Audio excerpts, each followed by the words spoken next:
So I grew up with my mom and my older sister, and usually it was just the Three Musketeers. And sometimes there was a guy around, whether it be my mom's husband or someone else. And so I grew up with a lack of stability, but lots of love and lots of unhealthy choices. There was lots of family patterns that were repeated over generations, and I ended up repeating a lot of those same unhealthy patterns. Well, I grew up in a divided, kind of difficult, stressful home. My parents were divorced when I was 6 years old. My dad was a abusive alcoholic, and so it was fairly traumatic when I was a kid. I have an older brother and a younger brother, and we all were pretty tight when we were younger, trying to survive essentially at a young age.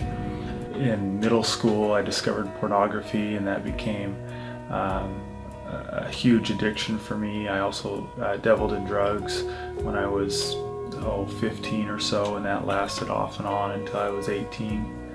I was in an unhealthy relationship for about 2 years there, and in fact when I moved out of the home right after high school, I moved in with my girlfriend at the time. My older sister and I, when we were 4 and 6, would walk across a really busy road in Gladstone and go to church by ourselves.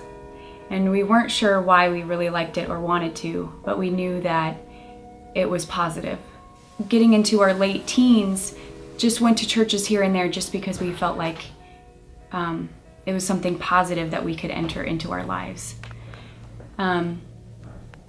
We were still following the same broken patterns. We were still finding and looking for validation in all the wrong places, and we still clung together. Finally, my sister's coworker invited us to her church in Northeast Portland, and we decided we would go, and we went. I remember walking in, and that was free. The people there were being free because they were singing and dancing and expressing themselves, and I felt at home. My sister all of a sudden moved away, and we had always clung to each other, and so that was really difficult for me. And then I had ended an unhealthy relationship, and so I was alone for the first time, and devastated and broken and lost, and finally realized that and could name it. And so we did an altar call every Sunday, and finally I felt the urgency to go up there and give my life to Christ and make that declaration, and I did it in front of everybody. And then that day I changed. I ended up moving to Gresham and going to Mount Hood Community College, and while in college I started going to a church out there called East Hill. The pastor there made the word come alive, and so I was baptized and saved at 19. I later moved to Corvallis to go to Oregon State University, go Beavs, and while there I decided ultimately, because my life I thought was going so well, I didn't really need Christ anymore. All the things that I said I never would do again, I started doing again, and completely walked away from God altogether.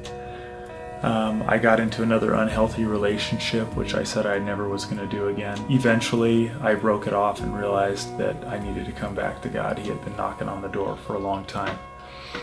And lo and behold, I ended up here at Summit View. Since then, things have been amazing. I got into a couple of men's groups, which have been phenomenal. One of them happened to be the Intercept group here, which focused on guys who were dealing with any kind of sexual struggles, and I was able to gain victory over the pornography, and in fact now I serve in that ministry.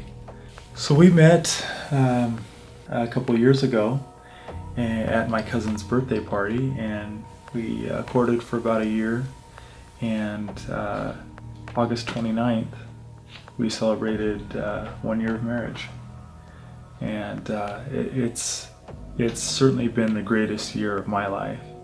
Freedom is not having anything to hide. Freedom is knowing who you are in Christ. What I was stuck in was actually my own little jail cell. And being able to have a father that loves you genuinely and unconditionally, that's freedom. If I've ever felt it, that's freedom. There's too many things that have happened in my life and in Jen's life, and then certainly our lives together, to be mere coincidence. God has done some amazing, miraculous things in our lives, and I'm just so thankful for Him and for you.